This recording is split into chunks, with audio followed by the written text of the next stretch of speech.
a lot of potential award candidates on that team in New Orleans, which is great because it's been a drought there for a minute.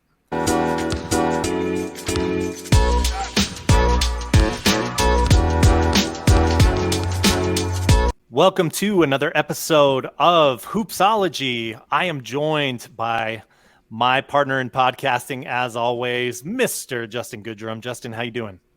What's up, man? How's it going? I'm doing really well. How about yourself?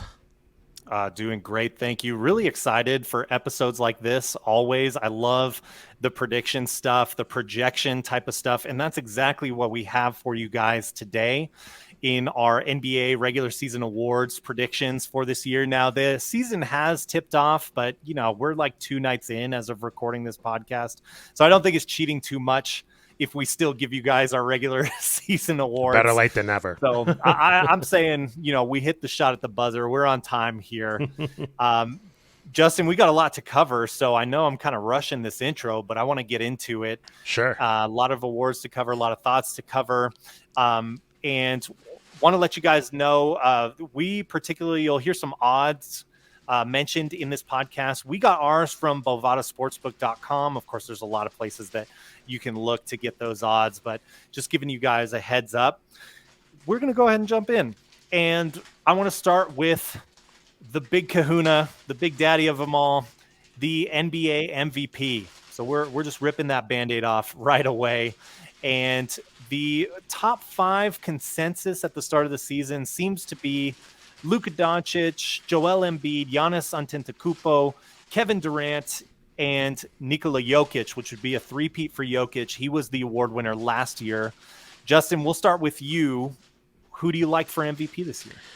Yeah, no surprise here. I like Luka Doncic. I think looking at this award, a team, and looking at Nikola in particular, just with the Nuggets last year and the year before, just with, maybe not the sexiest supporting cast, I feel like Luka falls into that this year. Plus, he has more of a spectacular game, and he has tons of momentum based on previous seasons. I think he's going to be the consensus pick there.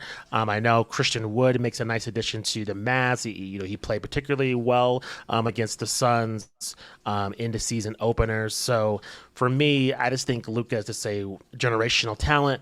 And I think he's going to captivate the league this year. And plus, the Mavericks don't have to be the number 1 seed. They could kind of be, as long as they're like 3, maybe 4th, they don't have to, be the outright favorite in the West for Luka to get the award. So according to Bovada, he's plus 400. And so he's a consensus favorite on the sportsbook there. So I think for Luka, it's not a surprise that he's the favorite. And, we'll see what happens. But again, the NBA is so loaded, who knows? I mean, even though he is the favorite, I wouldn't be surprised if somebody else steals the award from him. That's for sure. Yeah, I love that pick. Plus, you have a West, which is wide open. I could see the Mavericks being the top seed, even though they wouldn't be my first pick. I also love that he's got that built-in narrative of Jalen Brunson left the team for New York. That always helps with an MVP candidacy race. Agreed. My pick... So I love your pick, and it wouldn't shock me at all if you're correct. My pick is a guy who has won the MVP already, Giannis Antetokounmpo, and that is based on the East being so deep. And I just have a feeling the Bucks aren't going to be slow out of the gates this year like they were last year. A lot of people seem to think they will be. I know Chris Middleton is still injured, so we're not quite sure when he will be back. But I think this is going to be a year where Giannis really, really flexes and demonstrates his power. So that's what I'm banking on. I think there will be voter fatigue for Jokic, even if I think they would have to be the top seed in the West for Jokic to be considered, or maybe top 2 at least. And I'm not confident in the Nets or the 76ers or the Clippers or a bunch of other teams that are mentioned. So I think actually Jason Tatum would be another pick that I'd look out for. But as I said, my pick is Giannis Antetokounmpo. Thoughts on that pick, Justin? No, it's a great pick. I mean, his game it's unstoppable, right? I mean, no one's going to stop him. And honestly, we'll get to it later, but depending on how it works itself out, I think Zion Williamson might be kind of a dark horse. I don't think he'll Mm. finish top five or anything, but just in terms of what that they do the same thing but differently in terms of in the paint. And I think with Giannis, he's just a unstoppable force. And you just saw him with Giannis in this, I believe, his preseason and just the media day. He just has more of a ferocity. He reminds me of, we watched the Redeem team and we watched the guys work out with Kobe and see that work ethic. And I think with Giannis, he's had kind of a similar awakening. He just seems to really respect his peers and wants to emulate that. In terms of how he was talking to the media. So again, I think that's a great pick and wouldn't surprise me if he ends up taking it home for sure. Absolutely. And I think those have to be really the top two picks in my mind. I don't think those are like huge dark horse shocking picks. Speaking of not very shocking picks, let's go to one right now that you and I believe both agree on. You can correct me if I'm wrong. Top five candidates for NBA Rookie of the Year. Scotty Barnes won this award for the Raptors last year.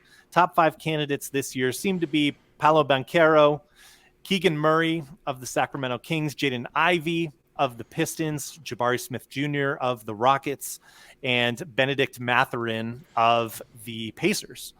And for me, I would have picked this before the season started. We saw the Magic play the Pistons on last night. Actually, it was a pretty fun game to watch. And it has to be Paolo Banchero, just simply because of opportunity. And I think the offense is just going to flow through him. I see Keegan Murray being the most dangerous player to challenge this. I would love to pick Jabari Smith Jr. of my Rockets, but I just don't think he's going to get enough burn in that offense in order to contend for it compared to Paolo, who may be averaging 20 plus points, 5 plus assists, and certainly 5 plus rebounds a game. What do you think of Rookie of the Year for this year, Jesse? Not much to add. I think Paulo is just a physical specimen. I mean, man, Yeah. that this guy is just so dominant, so unabashed, and I believe the first player, if I have it up here, to go 25, 5, and 5 since LeBron in 2003. I mean, that is pretty powerful. He's just unafraid of the moment, and I think with this Magic team, you got me into it, man. I listened to you in terms of biting the bullet on League Pass. I think the Magic are going to be a guaranteed pick in terms of watching League Pass every night. They're And props, fun. Pistons yeah. too. And yes, and the Pistons as well. And props to the Yeah. NBA for upgrading their app. Much improved. Thank goodness. Much Yeah. seamless experience. NBA TV comes with it. I don't want to sound like a shell for the NBA app, but fantastic. Huge props for them. But anyway, Bovada has Paulo as a plus 120 favorite. So heavy favorite to win the Rookie of the Year. I think unless he gets hurt, he's a shoo-in for the award just based on his skill set. And he'll get a lot of touches, and just the Magic just being kind of in garbage time a lot of the time, I just think he's going to rack up the stats pretty quickly. Yep. You and I are totally lock in step on that award. Let's move forward to another one. NBA Sixth Man of the Year, Best Player Off the Bench award. And Justin, I'll let you lead us off on this one. Sure. So just for six man, I think I don't want to get into this big soliloquy here, but I think when athletes go through a tough time, and whether it's on the court or off the court, we see this in professional sports where we see athletes thrive, and I think Jordan Poole's going to thrive in this situation. In terms of this being a six man. And with the Warriors, they have such a veteran presence. You have a coach who's been through it with a star player, with Steve Kerr. You have two Hall of Famers with Klay Thompson and Steph Curry, probably three with Draymond Green. I think Draymond will just get in. And I think that's really going to propel Poole in this situation being that second team. I mean, with the Warriors, they just become more and more dangerous. And not to change the subject a little bit, but I don't know why people don't follow their lead in terms of building through the draft instead of just trying to sign all these mega free agents. They just seem to make the right moves from their front office standpoint, and they just get richer and richer. And it's because they make smart moves, and you can't complain. So I think Jordan Poole continues that trend. He is plus 400 on Brovada, and I don't want to make a note that Tyler Hero is plus 600. despite the year that he had. He had a nice comeback year, but yet he's. I'm sorry. I mean, granted, it's for six man, but I just thought that was, you know, awfully interesting that he's in the mix. I don't know. He won the award last year. He did. I just think, you know, typically that award is kind of, I don't know, correct me if I'm wrong, it's more like most, it's kind of melded in sometimes with most improved. So I just feel like I don't feel like him winning it back to back. I feel like he would be much more of an underdog compared to somebody like Jordan Poole. But maybe I'm wrong. But we'll see. You know, Miami, that's another sexy team in the East. And certainly if he wins it, I guess that wouldn't be too much of a surprise to other people. But that would be to me. Yeah, it seems like the consensus top five is Jordan Poole, Tyler Hero, Christian Wood of the Dallas Mavericks, Norman Powell, and Malcolm Brogdon, interestingly enough, on a deep Celtics team. And like I mentioned, Tyler Hero won the award last year. I love Jordan Poole for this pick. He fits the mold of what traditionally wins the Sixth Man of the Year award. I like the idea of Christian Wood. Like if I were betting money on it, I might put some money on Christian Wood just because I think Luka is going to improve his game so much. But Jordan Poole fits that Jamal Crawford, Lou Williams type of mold that Agreed. typically wins this award, and Tyler Hero mold as well. Yeah. So you add a redemption story on that, as you did a good job mentioning there, Justin. And I think, yeah, it's his award to lose. Let's move forward, since we're in agreement on that one as well, with the most important side of the ball, that is the least talked about side of the ball, the NBA Defensive Player of the Year award.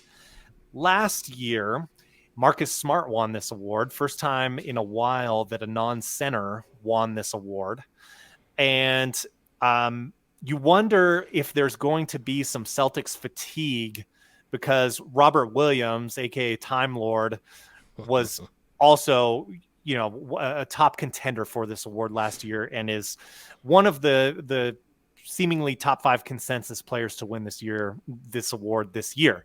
Let me read that top five to you as I see it. Rudy Gobert, Bam Adebayo, Giannis Antetokounmpo, Robert Williams, and Draymond Green, interestingly enough, although absolutely, I mean, Draymond's a great defender. So I'll go ahead and lead this one, Justin, and I think that it is time for Bam Adebayo to win this award. I think basically it's sort of like a lifetime achievement sort of award is what I'm going to say for Bam this year. He was one of the top 3 rim protectors in the league last year. I can't remember the stat off the top of my head, but it was like him, Brook Lopez, Rudy Gobert up there in the top of this award in impacting shots around the rim. And I think if the Heat have another season where they are 4th or better, then they're going to want to give this team something. Voters are going to be motivated to vote for something. I don't think they're going to have any MVP candidates. I think Defensive Player of the Year for Bam makes the most sense, especially since Tyler Hero won Sixth Man of the Year award last time. So I'm in part thinking of how the voters will react to Bam, an incredible defender. All the top 5 on that list, incredible defenders, no doubt. What do you have for this award, Justin? I think I'm going differently. I'm going with Rudy Gobert. Nice, new fresh haircut. New anime partner with Karl Anthony Towns. Seems like they're getting along. And I think that they work together. They have different strengths and weaknesses. And you see Rudy just in a new environment. Sometimes you just need just a new coat of paint. And I think this is going to bode well. And he's such a dominant force. I mean, he just by the season opener, you're going to see him just being just such a blockade just in the paint. So I think he will be running the award. But Bam's a great pick also. I think that's well overdue for him as well. Rudy, he is plus 400 on Bovada, so he is a clear favorite to win that award. Yeah, I think the path for Rudy Gobert really, because he's won this award before, Sure. people know he's a great defender. He's been recognized for that. I think the path for him is if the Timberwolves do explode and get to, especially if they're like top four in the West, that would be, even with all the hype coming in on them this year, that would be a bit of a surprise. And I think that's his pathway to the award, because then he can say, I wasn't on this team last year. Look at the difference in bringing me to your roster. So I think that's his most logical path. Yeah, agreed. Anything else on Defensive Player of the Year? No, you covered it. That's it. All right, now we'll go to what is always a most controversial award of the year. Some people say it's like coming back from an injury. Some people say it's I don't know, your stats went up because you got some more minutes, or you just really, really improved in efficiency. I will say that Ja Morant won this award last year, and he was an MVP candidate for a while there. So it's an interesting award for sure. We have this, of course, being the most improved player award. Seems the top 5 consensus is Tyrese Halliburton of the Pacers, Anthony Edwards of the Minnesota Timberwolves. So if he takes a leap, Zion Williamson, you mentioned him earlier, Justin, and knock on wood, he's going to be a big factor this year. Jalen Brunson, who we talked about with Jeremy Cohen of Knicks Film School recently. You can check out that episode. Plug. And to round this out, Tyrese Maxey of the Philadelphia 76ers. Justin, please give us your pick for most improved player. So based on what you said on Ja Morant, I got to pick Zion Williamson. Now this is pending if he stays healthy. Sure. He's plus 1,800 on Bovada, so he's not the favorite to win this award. But he's just again, it's very similar to Giannis, but in a different way. He's just a physical force. You're not going to stop him. When the Pelicans were playing Brooklyn, Ben Simmons had no answer for him whatsoever. He's just such a physical mastodon with power and agility, and just being able to finish at the rim. I mean, if you saw the shot chart on ESPN, they're all in the paint. I mean, this guy's such a physical mastodon, and as long as he stays healthy, as long as he just plays starters minutes and is just rested like a normal NBA superstar instead of just babying him, which I think has really hurt his career, I think he's a shoo-in for this award. Like I said earlier, I think he's a dark horse MVP candidate just because of what the Pelicans are doing. I don't think he has any shot at winning the MVP, but in terms of if the Pelicans are in the top of the Western Conference, I think his name will be mentioned. Yeah, and it's amazing to think that the Pelicans can potentially contend for a home court advantage spot in the Western Conference this season. And definitely a healthy Zion has to be a part of that. I like that pick because you could see his numbers explode. The question is, will he get 62 or more games in this season, as you said? So my pick, and this is simply because of a usage and role increase. The question mark, I think, is going to be their actual success in wins and losses. And that is Jalen Brunson. Call me inspired from our interview with Jeremy Cohen, but I like his chances now being the primary and most dominant ball handler on this team. He's going to put up numbers. Question will be if he can stay relatively efficient with that extra usage. And, he's not a huge favorite in this award. It seems like Halliburton and Edwards are heavier favorites in this. So I'd probably, if I were a betting man, I'd probably put some money on Brunson and take my chances with that. But it's an interesting award because so many narratives can come out of this and just sweep the award away. And it could already be someone who was playing terrific last season. I agree with you. And I think you saw that in the season opener against, Memphis.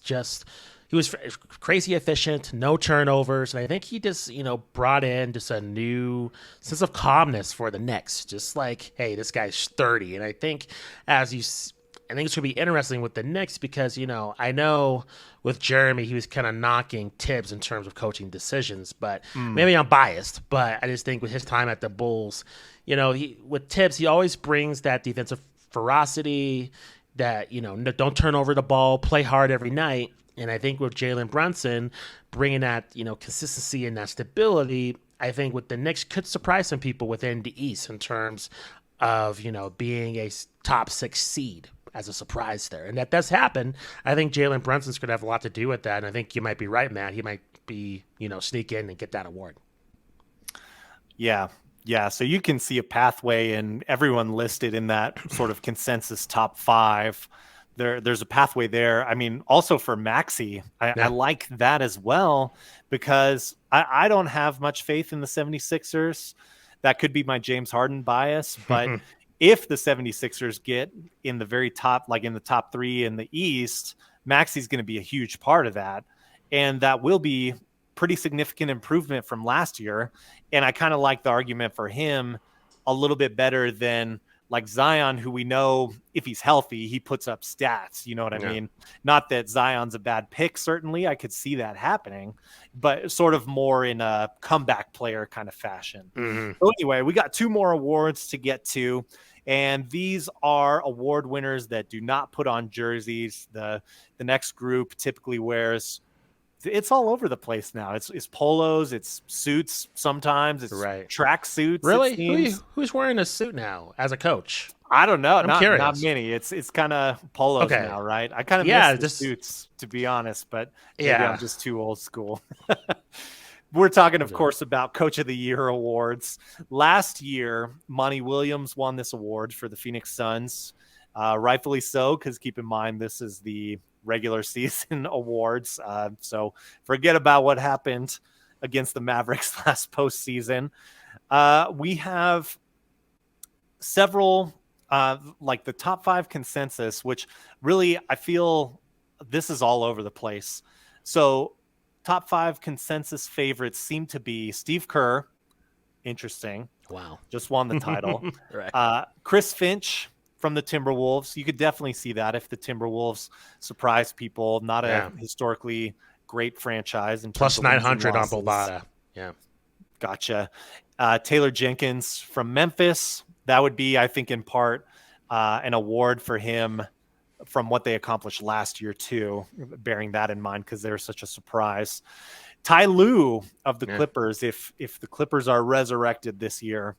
And Monty Williams, I also see on sort of the top 5 consensus, interestingly enough. I'll go ahead and drop mine, Justin, if you don't mind. Go ahead. I see several, like Chris Finch. I like that pick a lot because it's a new name in this list, and the Path Timberwolves that I mentioned. I also like the idea of Nick Nurse winning this award. I thought long and hard about putting him, even though I believe he's already won this award and people already kind of acknowledge him as that genius type of coach in terms of his schemes. But I bought in with Giannis being my MVP pick. So I'm buying in on a very successful Bucks season. And I went with Coach Budenholzer. I can't even find odds on Coach Budenholzer, but I'm going with him, just really buying into the Bucks this year. I believe he won this award when he was coach of the Hawks and they had that like 60-plus game season. So. Yeah. I'd have to go back and check to be sure.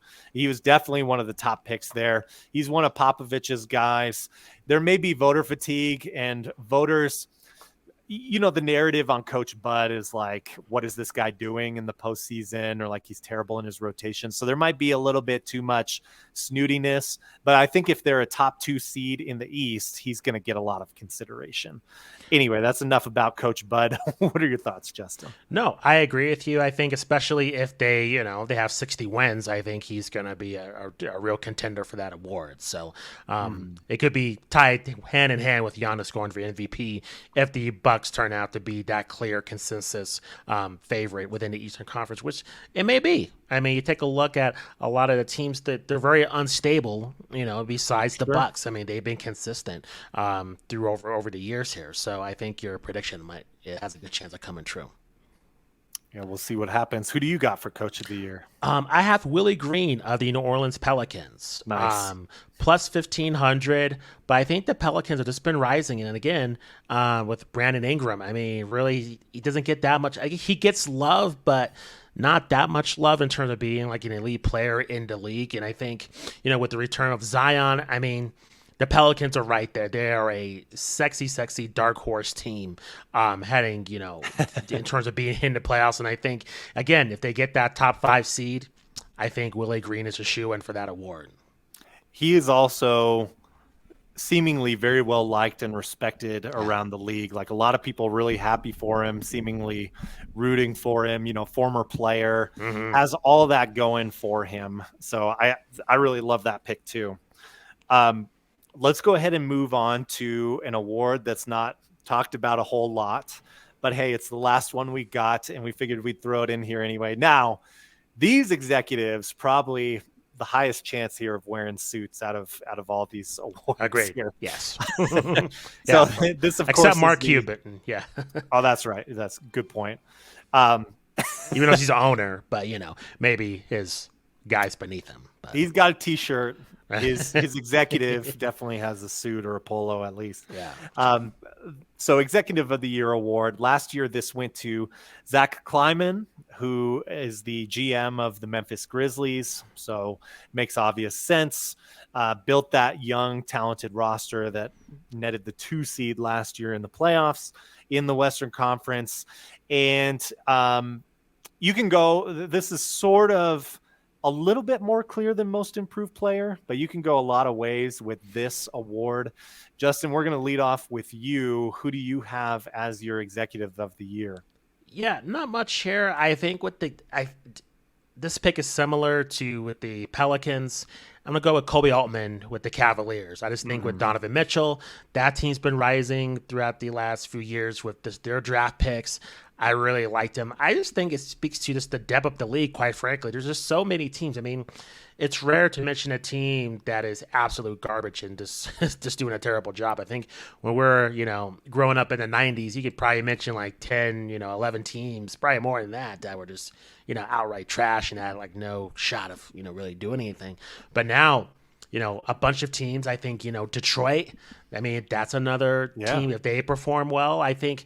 I mean, hell. I mean, you take a look at the Magic. If they happen to be in playoff contention, I mean, there's certainly a lot of ways you can go here. And I think with the Cavaliers, they've been primed to really make some noise. And I think again, if they sneak in within that 7 to 6 spot, I think look to see Colby make some noise in terms of winning that award. Yeah, it seems like there's less embarrassing moves being made these days. I For love sure. that pick just because that's a big name get. And a lot of the times when you make the biggest deal of the year or what is perceived to be the most impactful deal of the year, then you are in line for that award. I think this could also go to GM of the Timberwolves for reasons that we've mentioned, Sure. their potential rise. I think this could go to my pick as well, a team we've been talking about quite a bit that could have a surprising rise. That's the Pelicans Mm, and former player, now GM of the Pelicans, Trajan Langdon. He could be in line to win this award. And a couple reasons. I think some of this compiles from things that happened last season. So drafting Herb Jones, who was valuable to them in the postseason as a rookie, bringing in CJ McCollum. Again, that happened last year, but I'm seeing this as like maybe sort of a tidal wave type of thing. So challenging Phoenix in the playoffs last year, I think leaves sort of this, we've been talking positively about the Pelicans. When was the last time that happened? yeah, So everyone's got kind of this good taste in their mouth from the it's true. Pelicans last year. If they can ride that wave, someone's going to be winning awards on that team. Hmm. Might as well be the executive or maybe the coach, Willie Green, as you mentioned, or maybe Zion, as you mentioned. A lot of potential award candidates on that team in New Orleans, which is great because it's been a drought there for a minute. Any Agreed. other thoughts on that award or any of the awards we covered? No, that's it. I think, it speaks to the depth of the leagues. There's so many great contenders out there that I don't think there's like a shoe in to win one award. So I think that just speaks to the health of the league. 100%. Yeah, I think, you know, very few teams making big mistakes now these days Yeah, too. agreed. So it's more and more competitive. It's going to be a really exciting season to watch. Hmm. Already having fun on these league pass nights as these are happening. So looking forward to more. We will be back with a lot more content next week and all throughout the season. Justin, thanks for joining me on this as always.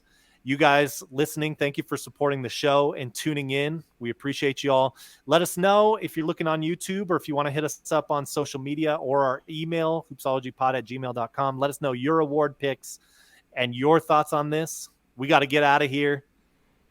Peace out. See you later.